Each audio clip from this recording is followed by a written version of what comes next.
How cool is that? Yep. This was the scene about 15 minutes ago right here at 1601 West Beach Street.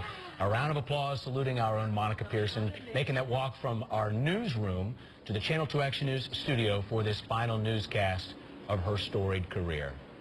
We're having fun. You know what y'all don't know? She's telling jokes in every commercial break. Hey, Justin, excuse me. Do you mind if I cut in? I'm getting boxed out. Come on, John. I feel like Kanye West. And you're Taylor Swift. That makes me Taylor Swift. You're coming back. You're coming back. Good to see you. Thank you. Hello. Thank you. He was surprised. I know you're surprised. I'm shocked. But, you know, it just occurs to me that 37 years ago, we sat down together at WSB and co-anchored your first newscast here. And here we are on your last newscast here, and so we've come full circle. I love this. And I'm here. You're here. And I remember that first night so very well, and if anyone could have predicted what would happen to you, the fame you would achieve, the huge impact you were going to have on Atlanta television and the city of Atlanta, well, no one could have predicted it, but it did come true. So we're going to co-anchor one block. Justin is coming back. What a good sport. He was surprised. He didn't know we were doing this. And we're going to do news, but it's all about you. And so you get to sit there and sort of listen, and knowing you well enough, I know you'll interject at the appropriate time. So here we go. And throughout the week, as you well know, and all of you know, we've looked at Monica's childhood, her career, the people who've influenced her, and the choices in her life that led her to, right here to this very special moment. She's recounted her major milestones behind this anchor desk and the touching stories from you, our viewers, that she says she will always carry with her. And now, after 37 years at WSB-TV, it's time for us to pay tribute to an extraordinary person, an extraordinary journalist, a woman who is saying so long, not goodbye, but so long to your family and ours. Oh, John. Watch. We got a new surveillance system, all right? Monica's husband is an assistant police chief, a tough job even for an experienced law enforcement officer. But John Pearson has a secret weapon on the wall. There's so much strength and comfort in her and in her smile, and so that's why I have that picture. That same strength has beamed straight into households in Atlanta since 1975. She came right through that picture tube and was a human being. She wasn't black, she wasn't white, she was a human being. Monica broke racial barriers when she became the first African-American woman to anchor a major evening newscast in Atlanta. I think there were a minority who maybe objected and made a little noise, but I think most people connected with her from the get-go. And it was phenomenal. She quickly established herself as a reporter on the streets, persistent yet positive. She never tried to get you. She wanted to get a story, and she wanted to get it right. Monica had a ringside seat to history, reporting stories here at home and across the globe. World leaders acknowledge her role. You are undoubtedly the grand dame of broadcast journalism in Georgia, and your career has set a high standard for those who will follow in your footsteps. And celebrities know her name. She's a part of Atlanta history, and she's just a great person, and it won't be the same without her.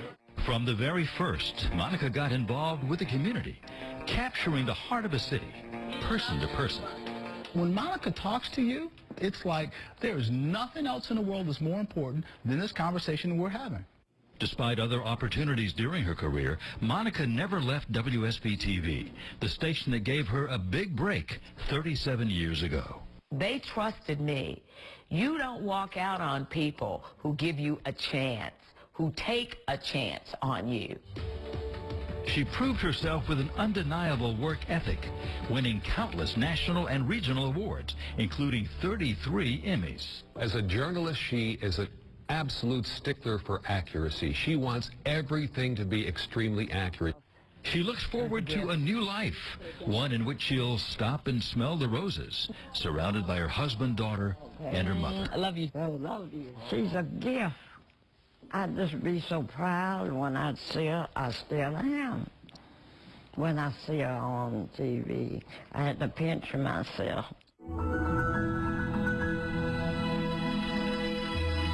And And just like her own family, she holds close her WSB family, loyal always to generations of viewers who invited her into their living rooms. Thank you for watching me.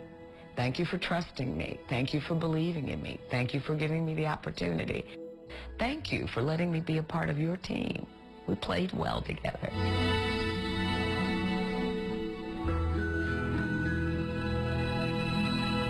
And here's that team. Hey, we all played well together, too. We did. They dusted Chuck and me out and put us up here. Yeah, our station manager, Marion Pitney, the other day said it's like the Beatles breaking up. We're back for a reunion tour. Yes. I was just in the neighborhood, was wondering what was going on. Free food. The folks at home, I mean, every afternoon we're in the Weather Center here in the studio, and Monica and John and Justin and everybody, Jovita, are all in the newsroom. And when Monica walks in just before the 4 o'clock news every day, we get this big, beautiful smile, and I'm going to miss that so much. Thank you, It just Glenn. lights up the studio. But you three don't know how much this means to me, because this is a surprise. I had no idea John was going to come up on the set. So this is the picture that I really want to hold dear, because the three of you really, these are my guys. Well, I mean, you look over the years and all the great times we've all had on set, and Monica, you and I have had on assignment from Atlanta all the way to Oslo, and but you cherish the times that nobody really sees in the newsroom, sharing stories and problems, and that's what I'll remember most, the friendship that developed. Doesn't always happen between co-anchors. That's what we've been In this through. case, as far as family, I mean, and that's the biggest word that I can use, because that is what we've been here. That is what this station is. It's all about. And this is the lady that glued it all together for us. But we've raised children together. Yes, we have. And we've been through high points family-wise, low points. We've been through so much together, and it's always been, it's always been us. And we're all still good friends. This feels so good. Nothing against the kids, as I call them, but this feels so good. Well, the new generation is coming, and they're terrific. But we're all grateful for this chance to be back with you on set. It somehow seems fitting and very comfortable. Doesn't it, though? Yeah.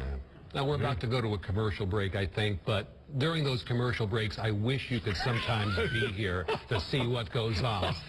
The puns that Monica and John and Chuck all come up with. We should have a punning contest. We should one day. Amazing. But it would be dangerous, because normally we do that during commercials. You never know what's going to come off. And so we need to be careful today, because three of us are retired. He still needs That's right. We have to think about Glenn's career. I like working here. He still needs the money. What are they going to do? Fire us? Oh, sorry. But we've got more. We've got more news about Monica. We of course learned about your retirement 6 months ago. What a ride! You call it a victory lap. Yes. I think it's a victory marathon. Let's take a look at what you've been doing all that time. Simon, baby. Here's Monica on a radio tour. She got up at 5 a.m. yesterday to make the rounds at several local radio stations. You can see Channel 2's Jovita Moore was there as well. Monica shared some of her proudest moments during her career, and, of course, shared a few laughs. And Jovita was such a joy to go out with, and I think viewers saw her in a different way. She has a great sense of humor. And just think about it. You're not going to have to get up at 5 o'clock anymore to do radio tours. You'll have to get up at 5 o'clock in the morning to study for exams. Thanks, John. At the University of Georgia. Well, thank you for this opportunity to come back and sit on the set with you. It has been special. I look forward to seeing you after the newscast. Justin Farmer worked hard for this chair. It is his chair, and I now surrender it back to Justin. Justin, thanks for your sportsmanship, and once again, my friend. Thank you, John. We'll be right back.